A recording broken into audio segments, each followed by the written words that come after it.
ओम साईं राम। हर हर महादेव। आज का रात्रि संदेश। हर इंसान दिन भर मेहनत करता है ताकि अपनों को दुनिया की सारी खुशियां दे सके, लेकिन जैसे ही दिन ढलने लगता है तब उसे लगता है कि धन और दौलत कुछ भी नहीं है, अपनों का साथ ही सब कुछ है।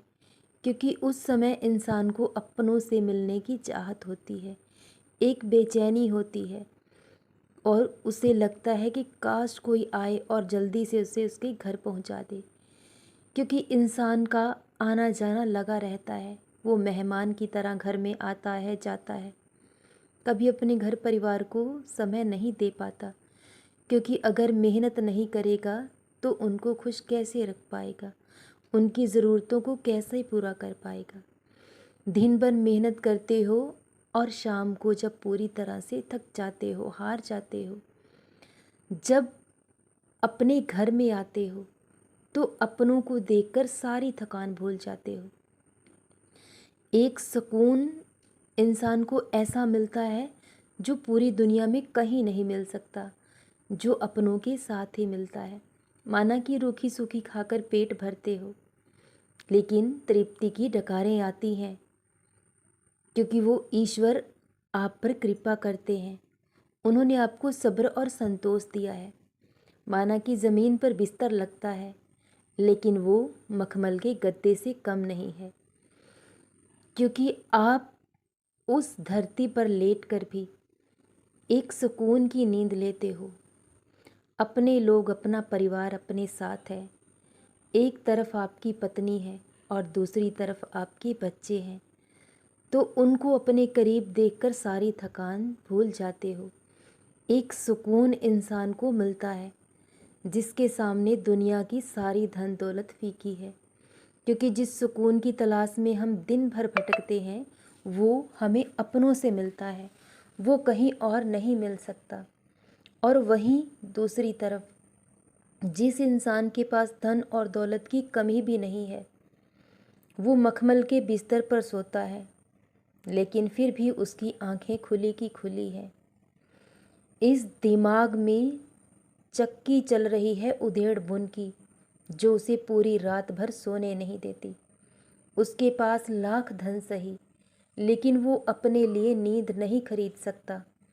तो अगर इंसान सब कुछ पैसे से खरीद सकता तो आज दुनिया के वो लोग बहुत खुश होते जिनके पास धन की कमी ही नहीं है। जिन लोगों के पास धन और दौलत की कमी नहीं है फिर भी उनके मन की तृष्णा शांत नहीं होती, वो और धन पाना चाहते हैं। वो अपने बच्चों को दुनिया जहान की सारी खुशियाँ दे देते हैं, उनकी ज़रूरतों को पूरा कर देते हैं, लेकिन वो प्रेम और स्नेह उन्हें कभी नहीं दे पाते जिसकी उन्हें सबसे ज़्यादा ज़रूरत है।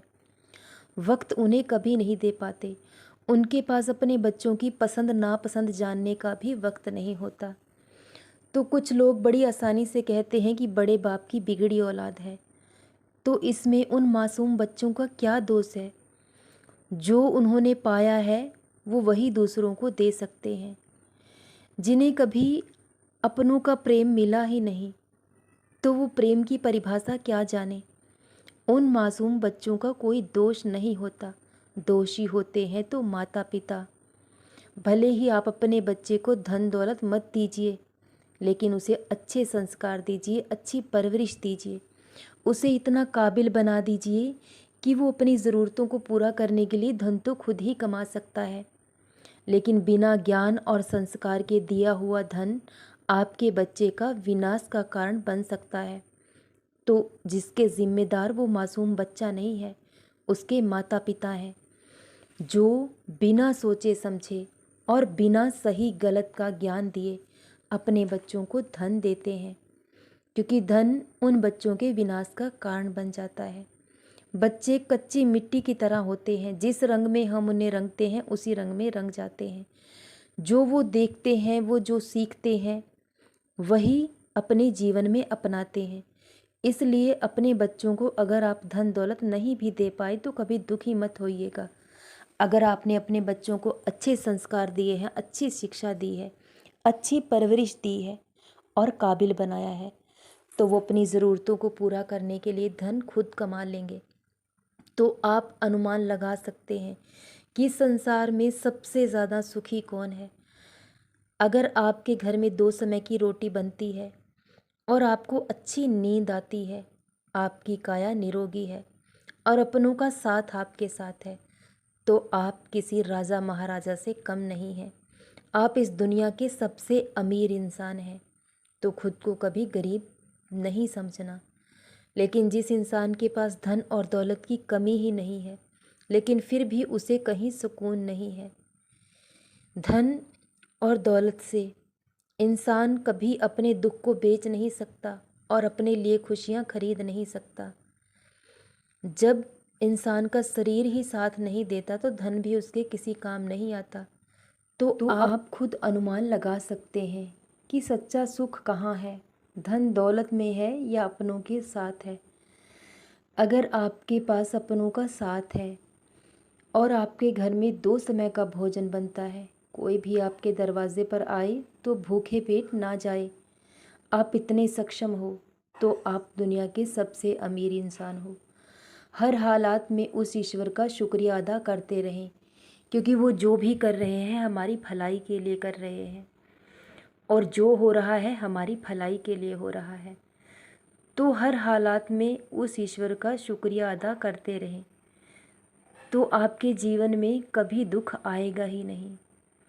जो इंसान सुख में उस ईश्वर को याद करते हैं तो उनके जीवन में दुख वो कभी आने नहीं देते। इसलिए उस मालिक को हमेशा याद करें, उनका ध्यान करें, क्योंकि ईश्वर ही सत्य है और उनसे सच्चा प्यारा मित्र हमारा कोई और नहीं हो सकता, जो हर कदम पर हमारा साथ निभाएंगे। सदा खुश रहें, सदा जपते रहें। ओम साई राम। हर हर महादेव। शुभ रात्रि मेरे बच्चों।